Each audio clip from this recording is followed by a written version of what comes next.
오늘 우리가 읽은 스가랴 3장의 말씀은 이제 스가랴가 본 환상 8개 중에 4번째 환상입니다. 그 말씀을 우리가 좀 깊이 있게 살펴보고 이 말씀 가운데서 우리에게 이야기하고자 하는 것이 무엇인지를 좀 깊이 한번 살펴보겠습니다. 결론적으로 말하면 오늘 말씀은 우리 이제 그때는 이제 예수님께서 오시지 않았던 그런 시절이었으니까 1차 예수 그리스도의 재림을 앞두고 예수 그리스도에 대해서 이야기를 하고 있다라고 우리가 볼 수가 있습니다. 근데 구약을 이렇게 깊이 묵상하다 보면은 구약에서도 너무 명명백백하게, 물론 어떤 때는 예수님에 대해서 말씀을 안 하시는 그런 부분들도 있지만, 그래도 보면 구약을 보면은 구약에서도 정말 앞으로 우리가 이제 재림에서 오실, 심판주로 오실 그 예수님이 곳곳에 드러난다는 거예요. 여러분, 예수님은 하나님이십니다. 예수님은 전능자이십니다. 정말 예수님은 우리의 구원자시고 전능하신 하나님이신 것을 믿으셔야 돼요. 우리 기독교에서는 예수님 빼고 나면은 그냥 시체라고 생각하셔야 돼요. 오늘 1절부터 한번 보겠습니다. 대제사장 여호수아는 여호와의 천사 뵀고, 지금 환상을 보고 있는 거죠. 사탄은 그의 오른쪽에 서서 그를 대적하는 것을 여호와께서 내게 보시네. 그러니까 이 천상에, 어떻게 보면은 천상에서 일어나고 있는 그런 모습을 지금 환상을 통해서 스가랴가 보고 있는 거죠. 여러분, 욥기에도 보면은 천상에서 사탄이 등장하잖아요. 참 재미있어요. 사탄은 이렇게 하나님하고 같이 일을 하는 존재는 아닌데 뭔가 사탄도 역할을 하고 있다는 거죠. 여기서 사탄의 역할은 무엇입니까? 우리가 흔히 말하는 검사 있잖아요. 검사. 변호사가 있고 검사가 있잖아요. 그러면 검사는 이 사람의 그 죄를 밝혀내 가지고 고소를 하는 거예요. 이 사람은 이러이러한 죄를 지었습니다. 10년, 20년 사형입니다. 이렇게 뭐 은도를 이렇게 하게끔 이렇게 자꾸만 책동을 하죠. 근데 변호사는 아닙니다. 이 사람은 비록 죄를 졌지만 부득이하게 어쩔 수 없이 이렇게 됐기 때문에 상황상 참작을 하셔야 됩니다 하면서 막 변호를 하는 사람을 우리 변호사라고 이야기를 합니다. 여기서 보면은 사탄은 막 어떻게 보면 검사 역할을 하는 거예요. 검사 역할. 잘 보세요. 사탄은 그의 오른쪽에 서서 그를 대적하는 것을 하나님께서 누구에게요? 스가랴에게 보여주시더라고요. 여러분, 사탄의 이름이 뭡니까? 대적하는 자. 사탄은 대적하는 자예요. 사탄, 마귀. 그래서 우리가 사탄, 마귀 이렇게 쓰잖아요. 사탄 대적을 해요. 그러니까 항상 분란이 일어나고 싸움이 일어나는 곳에는 사탄, 마귀가 그게 틈을 타고 있는 거죠. 그런데 우리 안에 주님께서는 우리 안에 항상 화평과 평안을 주시잖아요. 그죠? 근데 사탄은 항상 대적해요. 대적. 여기서도 보십시오. 천상에서 지금 일어나는 일입니다. 사탄은 하나님의 오른쪽에 서서, 원래 하나님 오른쪽은 누가 앉아 계셔야 돼요? 예수님이 앉아 계시는데 이 얘가 지금 사탄이 오른쪽에 서가지고 그를 대적하는 것을 하나님께서 보여주셨다는 거예요. 하나님께서 사탄에게 이렇게 이야기하십니다. 사탄아, 여호와께서 너를 책망하노라. 예루살렘을 택한 여호와께서 너를 책망하노라. 이는 불에서 꺼낸 거슬린 나무가 아니냐 하실 때 하나님께서는 사탄을 책망하세요. 이제 요한계시록으로 넘어가 보면 여러분, 하나님께서는 나중에 사탄을 갖다가 영원한 이제 지하 세계, 지하 감옥에 그냥 가둬 버린다고 했습니다. 더 이상 우리를 갖다가 막 고소하고 우리를 갖다가 참소하고 대적하고 그럴 일이 없다는 거죠. 그런데 예수님께서 오시기 전까지는 사탄이 이제 모든 이 공중 권세를 잡고 있으니까 계속 살인, 그 다음에 전쟁, 이 모든 좋지 않은 일에는 사탄이 다 역사를 한다는 거죠. 그걸 우리가 알고 있습니다. 사탄이 틈타고 있는 것들. 하나님께서 사탄에게 사탄아 너를 책망하라. 사탄은 나중에 반드시 책망을 당할 겁니다. 그런데 왜 처음부터 그냥 사탄을 싹 없애버리면 되지. 그런데 왜 이렇게 오랫동안 하나님께서 사탄이 활동하게 해 주실까요? 한번 생각해 보셨어요? 여러분, 그 이유는 하나님께서는 사탄도 하나님의 그 구원의 역사 가운데서 사용을 하고 계신다는 거예요. 여러분, 우리가 뭐든지 하면 다 순순하게 순수히 잘 되고 이러면 우리가 얼마나 좋겠어요. 기도만 하면 다 이루어지고 모든 것이 다 해결되어 버리면 세상에 그런 기독교 누가 안 믿으려고 하겠습니까? 그런데 어떤 때는 기도를 해도 응답이 안 되고 참 절망이 찾아올 때가 있습니다. 제가 읽고 있는 책 산비라고 하는 이제 1910년대 그 선교사님, 영국 선교사님 이야기인데 보면은 참 감동적인 부분들이 참 많이 있어요.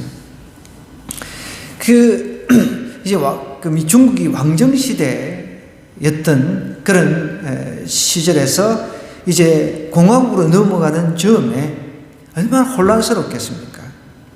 그런 가운데 이제 그 서민들 더군다나 이렇게 산족이라든지 그 여러 종족들의 그 삶은 그야말로 비참한 거죠.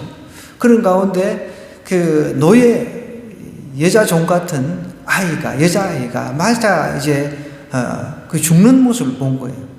그래서 너무 안타까워가지고 가서 이렇게 보니까 거의 반 죽어가지고 이제 그 시체처럼 이렇게 누워 있는데 보니까 숨은 살아있어요. 그래서 그 영국 선교사하고 나중에 이제 합류된 미국 선교사하고 같이 그 여자아이를 집으로 데리고 와서 이제 잘 씻고 이렇게 해서 열심히 키웠어요. 열심히 이제 키워가지고 앞으로 그 학교도 보낼 것도 이렇게 둘이서 상의도 하면서 그런 기대감을 가지고 그렇게 키웠단 말이에요. 근데 며칠이 되지 않은 상태에 죽어버린 거예요. 얼마나 허무하겠습니까? 뭔가 아이가 살아나가지고 기적이 일어나고 이래야 믿지 않는 사람들이 이렇게 칭송을 하고 당신이 믿는 하나님 진짜 최고다. 나도 당신 믿는 하나님 믿겠다. 이래야 되는데 그런 일이 일어나는 것이 아니라 오히려 더 안 좋은 일이 일어난다는 거죠. 여러분, 하나님께서는 사탄이라고 하는 그 영적인 존재도 우리의 구원을 위해서 사용하고 있다는 것은 분명한 사실이라는 거죠. 우리를 오히려 견고하게 만든다는 거죠. 그래서 이렇게 책망을 하면서 이는 불에서 끄는 거슬린 나무다라고 이야기를 하고 있습니다.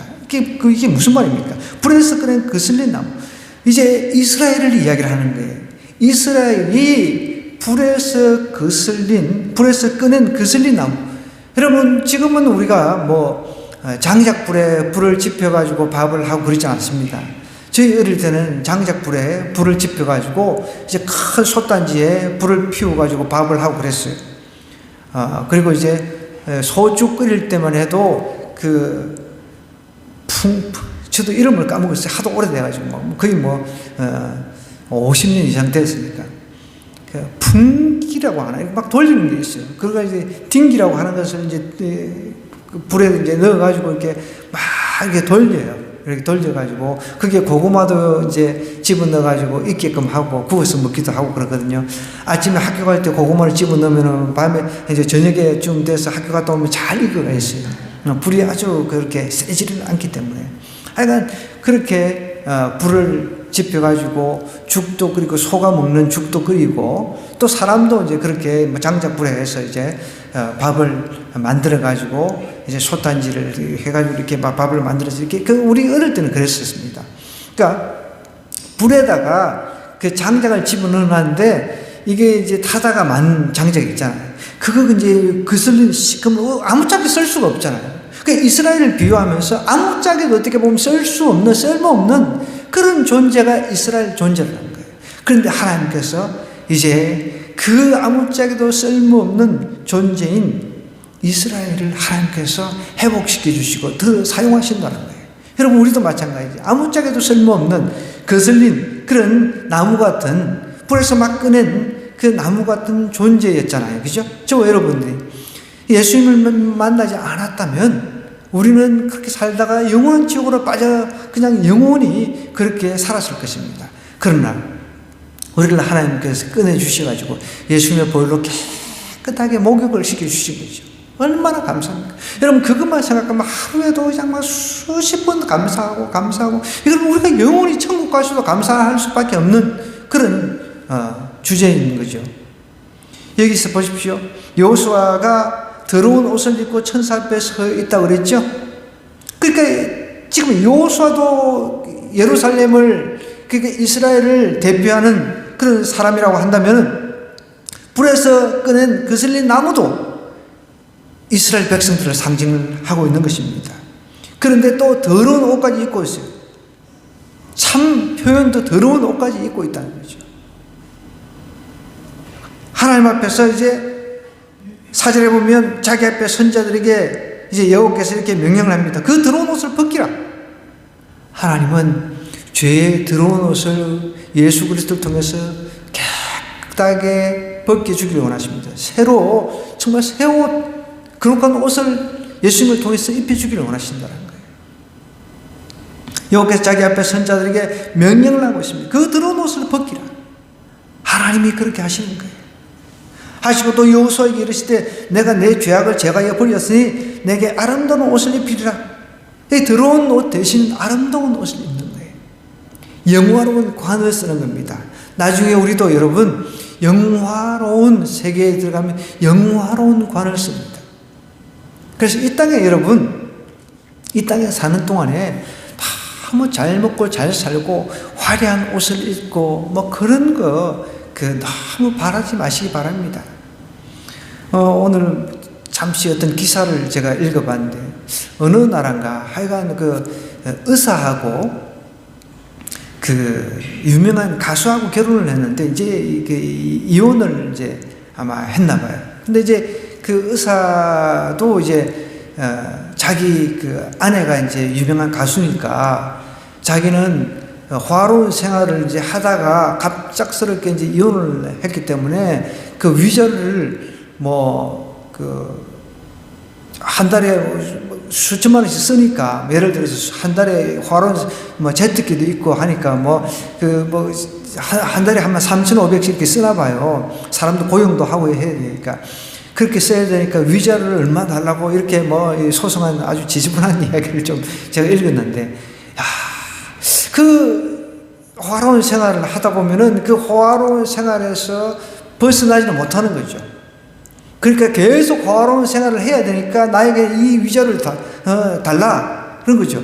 또 자기는 이제 의사 생활을 다시 하려고 하면 다시 기술을 배워야 되고 시험을 치고 해야 되니까 이제 너무 이제 복잡한 과정이니까 이제 자기 와이프가 돈을 어마어마하게 버니까 유명한 가수니까 그러니까 이제 어마어마한 금액을 이제 청구를 하는 거죠. 여러분, 우리 이 땅에 사는 삶 화롭고 호사스러운 그런 삶 추구하면 그거 결코 좋은 게 아닙니다. 우리 주님께서 그러셨잖아요. 부자가 천국 들어가는 것은 낙타가 바늘길을 통과하는 것만큼 어렵다. 물론 못 들어간다는 건 아닙니다. 그만큼 어렵다는 것이죠. 호사스러운 생활을 하면서 그렇게 막 낭비하면서 그 그런 삶이 우리가 얼마나 아까운 삶입니까? 그걸 부러워하지 말라는 거죠.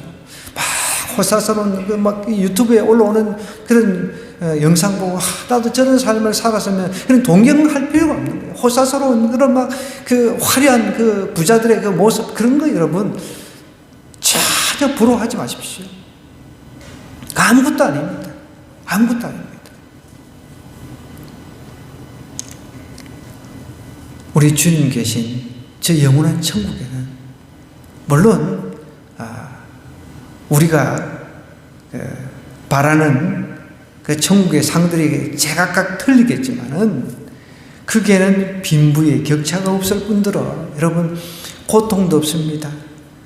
눈물도 없습니다. 오직 기쁨만 있다고 그랬어요. 저는 그것보다 더 좋은 게 없어요. 매일 기쁨만 있다는 거예요. 슬픔, 걱정, 근심 이런 것들이 없어요. 근심거리가 없어요. 우리 학생들 공부한다고 피곤한데 공부할 일이 뭐가 있겠으면 거기에 있어요. 공부 때문에 스트레스 받아가지고 막 자살하고 그런 일도 없어요. 거기에. 경쟁 때문에 또 어떤 우리나라 유명한 피아니스트, 그 피아니스트는 한국에서의 생활을 지옥이었다. 그렇게 이야기를 하더라고요. 그 경쟁이 이렇게 지옥 같으니까 참. 그런데 또 어떤 면에서는 그 경쟁이라고 하는 것이 있어가지고 그죠? 또 자기가 그렇게 노력을 한 거잖아요. 만약에 경쟁이 없다 그러면 노력을 안 하잖아요. 어떤 면에서는 저는 그 말에 약간 좀 그래서 뭐 우리는 헬조선 뭐 이런 말을 쓰는데 그것도 자기가 태어난 나라에 대해 안 좋은 표현이잖아요, 사실은. 전국에는 분명한 것은 경쟁이라고 하는, 경쟁 때문에 사람을 막 싫어하고 막 그런 게 분명히 없을 겁니다. 우리 그 둘째놈도 막 지금 뭐 뒤에서 무릎 꿇고 쌩 난리를 치고 있는데 시험 치고 나면은 기도해 달라는 거예요. 친구들이 나보다 시험을 못 보기를 바라고. 이게 말이 됩니까, 이게? 이게 상대 평가를 하다 보니까 내가 상대방보다 하나라도 점수를 더 이렇게 받아야 내가 등급을 더 받을 수가 있으니까. 그렇게 애들이, 교회를 다니는 애들이라고 해도 하나님, 나보다 제가 시험 더 못 보게 해주세요. 이렇게 기도를 한다는 거예요. 이게 말이 됩니까, 이게? 그래서는 안 되잖아요. 하나님, 쟤도 시험을 잘 보고, 나도 시험 좀, 또 그렇게 될 수는 또 없잖아요, 또, 그죠? 쟤도 잘 보고, 나도 잘 보고, 그럴 수가 또 없어. 참 딜레마라고 하는, 이게 딜레마라고 하는 거죠. 너무 황당한 거죠. 하나님, 이번 시험에 나는 어떻게 그 시험 문제가 맞았는데, 저 문제 다른 애들이 틀리기를 바라는 거예요. 막 간절한 마음이 있어요. 이러면 안 되는데. 가끔씩 엉뚱한 소리를 해, 저놈이. 참, 난 그런 이야기 들을 때마다, 갑갑하다, 진짜. 이 교육을 계획할 사람, 그런 훌륭한 대통령이 나온다고 하면은 아마 길이길이 칭송받을 겁니다. 그죠?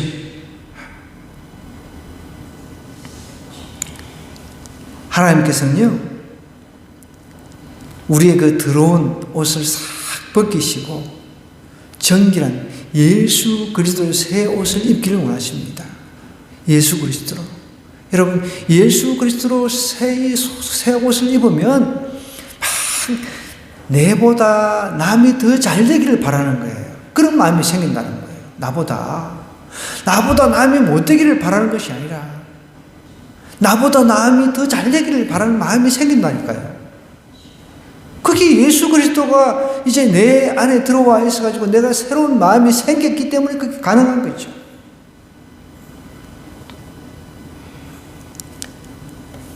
내가 말하되 5절에 보십시오. 정결한 깐을 그의 머리에 씌우소서. 스가랴가 이제 요청을 하는 거예요. 정결한 깐을 그의 머리에 씌우소서 하며 곧 정결한 관을 그 머리에 이 대제사장 여호수아, 어떻게 보면 이스라엘을 대표하는 그런 존재라고 할 수 있죠. 정결한 관을 그 머리에 씌우며 옷을 입히고 여호와의 천사는 곁에 섰더라 라고 이야기를 합니다. 그러면서 이제 여호와의 천사가 여호수아에게 정을 하여서 이렇게 이야기를 합니다. 만군의 여호와의 말씀에 내가 만일 내 도를 행하며 내 규례를 지키면 내가 내 집을 다스릴 것이며 내 뜰을 지킬 것이며 내가 또 늘어 여기 섰는 자들 가운데에 왕량이 하리라 하면서 하나님께서 언약 이야기를 하는 거예요. 만군의 여호와의 말씀에 내가 만일 내 도를 행하며 내 규례를 지키면 내가 내 집을 다스릴 것이요 내 뜰을 지킬 것이며 내가 또 너로 여기 섰는 자들 가운데에 왕래하게 하리라.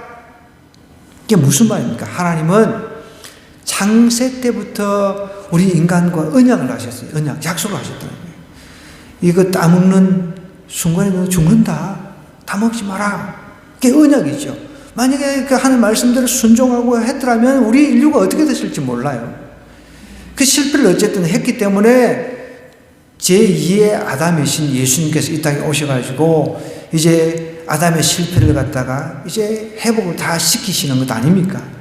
그러니까 이렇게 하면은 하나님께서 이렇게 반드시 해주겠다 언약 약속을 하셨다는 거예요. 그러니까 이대로 이제 지금 이스라엘 백성들이 포로에서 이제 귀환해가지고 뭔가 성전도 세우고 재건하고 그 다음에 도시도 재건하고 뭐 암담한 일이지만 하나님께서 분명히 약속을 하는 거예요. 이렇게 하나님 말씀에 내가 만일 내 도를 행하며 내 규례를 지키면 내가 내 집을 다스릴 것이다. 여러분, 우리가 하나님과의 사이에서 내가 정말 하나님과의 삶 속에서 하나님과 나와 관계 속에서 내가 하나님 뜻대로 살지 못했는가를 먼저 생각해야지. 우리는 기복적인 가치관이 있어가지고 복받을 것부터 먼저 생각하는 거예요. 제가 오늘도 이렇게 쭉 1층에서 올라오는데 여기 1층에 여러분 아시다시피 새로 뭐 카페 게이트라고 하는 것을 오픈을 했잖아요. 근데 우리 그 형제, 그 주인 형제였더라고. 목사님이시냐? 그렇다고. 뭐 이 차를 갖다가 그게 이제 뭐 그 어머니는 못 되게 하는데 뭐 이쪽에서 못 되고 우리는 전체를 다 쓰는데 뭐 나는 갈 데가 없어요. 이 차 그래서 웬만하면 차를 안 가지고 다니고 그 다음에 늦게 8시 이후에 이제 공용 주차장에는 이제 뭐 무료니까 8시 이후나 이제 가져오려고 이렇게 애를 쓰거든요. 그러면서 막 그러니까 뭐 자기 엄마한테 괜찮다고 막 이렇게 세우라고 막 그러는데 찝찝해서 막 내려가는데 막 기도해달라고 자꾸 목사님들 꼭 기도해달라고 그 소리를 듣는데 알겠습니다 말은 했지만 너무 불편한 거예요. 그래서 제 집사람이 주일날도 문 여세요. 그러니까 당당하게 이렇게 이야기를 하는데 그게 그러면은 뭡니까? 주일날도 나는 문 엽니다. 주일이고 뭐고 다 문 여니까 그 목사님만 기도만 해주시면은 그냥 복 받아가지고 사업이 잘 돼가 장사가 잘 돼가지고 요런 것만 좀 바라는 것 같아요. 너무 마음이 불편한 거예요. 우리가 그래서는 안 돼요, 여러분. 물론 기도해 주는 게 뭐 어려운 건 아니죠. 그런데 그 기도가 하나님 뜻에 합당하지 않으면 응답이 안 됩니다. 내가 아무리 기도를 열심히 했다 하더라도 그게 하나님 뜻에 합당해야 그 기도가 응답되는 거죠. 저는 뭐 로또 당첨되게 해달라는 그 기도 요청도 받아봤고 차 사가지고 차 사고 나게 안 될 별의별 기도 요청을 다 받아봤죠. 물론 다 해줍니다. 그런데 하나님 뜻이 아니니까 응답이 안 되는 거죠.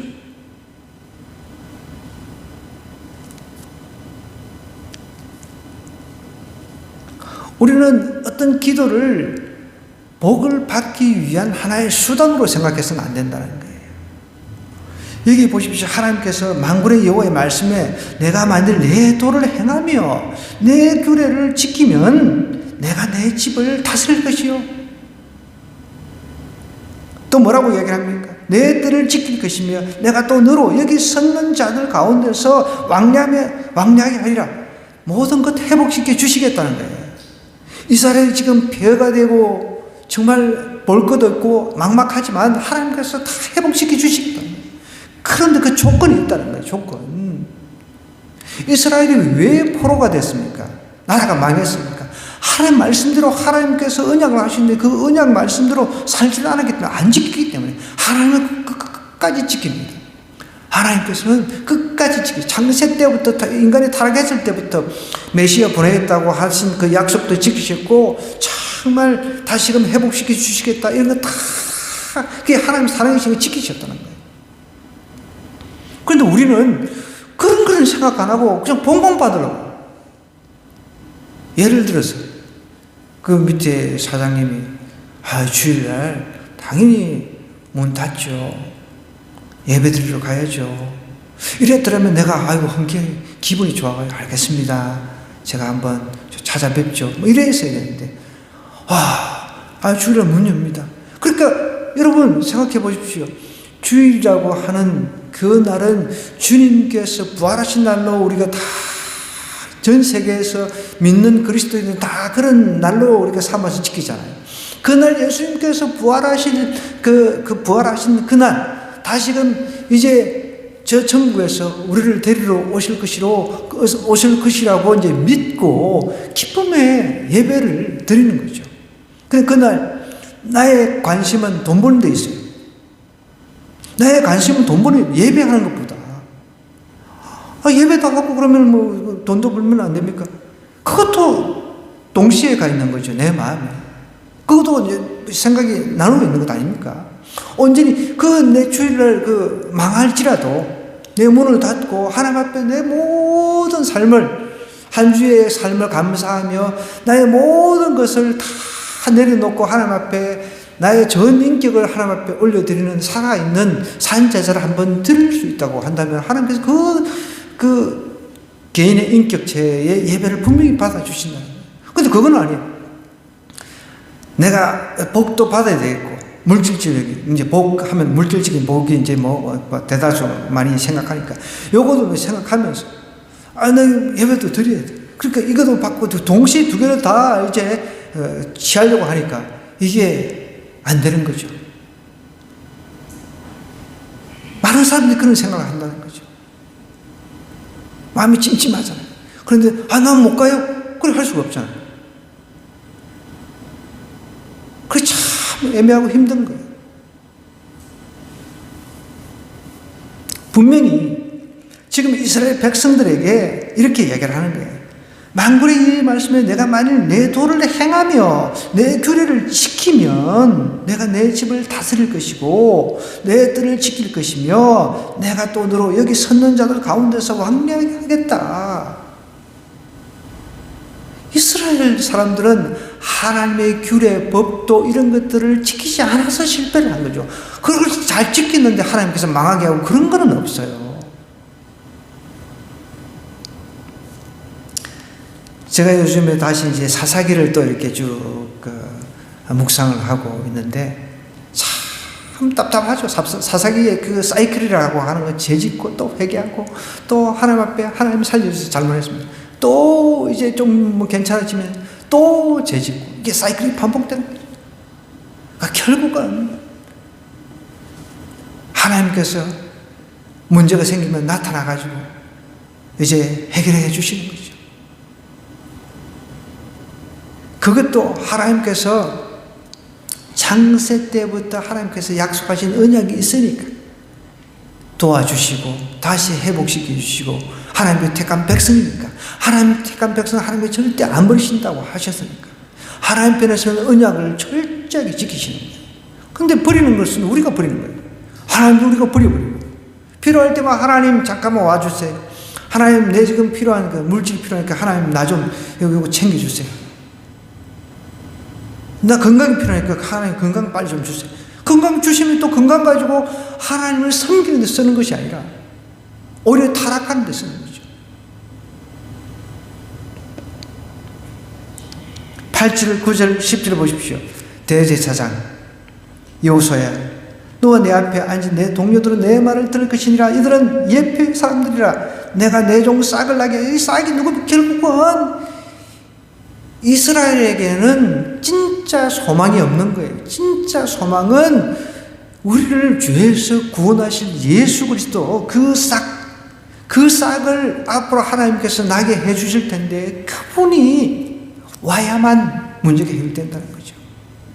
그러면서 만군의 여호와가 말하노라. 내가 너 여호수아 앞에 세운 돌을 보라. 한 돌에 7눈이 있느니라. 내가 거기에 새길 것을 새기며 이 땅의 죄악을 하루에 제거. 만군의 여호와가 말하노라. 그날에 너희가 각각 포도나무와 무화과 나무 아래로 서로 초대하리라 하신 하나님께서는 결국은 우리 인간성 그 죄성 때문에 계속 죄악을 짓고 뺑뺑이 돌고 이것을 하나님께서 너무 잘 아셨어요. 인간 스스로는 인간을 구원할 수 없다는 것을 하나님께서 너무 잘 아시니까 그 싹이신 종싹 예수님의 그 출현을 지금 이야기를 하는 거예요. 여러분, 우리 하나님은 우리의 그 죄성을 너무너무 잘 아십니다. 이 죄성은 하나님께서 없애주지 아니하시면 안 된다는 거예요. 보십시오. 하나님께서 그 불에서 꺼낸 거슬린 나무 같은 존재인 우리, 더러운 옷을 입고 있는 우리 이런 존재를 하나님께서 새 옷을 입혀주지 아니하시면 안 된다는 거예요. 우리가 진짜 예수님 믿으면 여러분 그렇게 기도하겠습니까? 하나님, 내가 오늘 시험을 좀 못 쳤는데 하나님, 내 친구는 나보다 잘 봤다는데 하나님 제가 축복합니다. 이런 마음이 생기네요. 하나님, 나는 지금 좀 사업이 좀 잘 안 되는데 하나님, 저 옆에 사람은 사업이 잘 된다는데 하나님 제가 축복합니다. 하나님, 우리 교회는 자그마한데 다른 교회는 큰데 하나님, 그 큰 교회 축복합니다.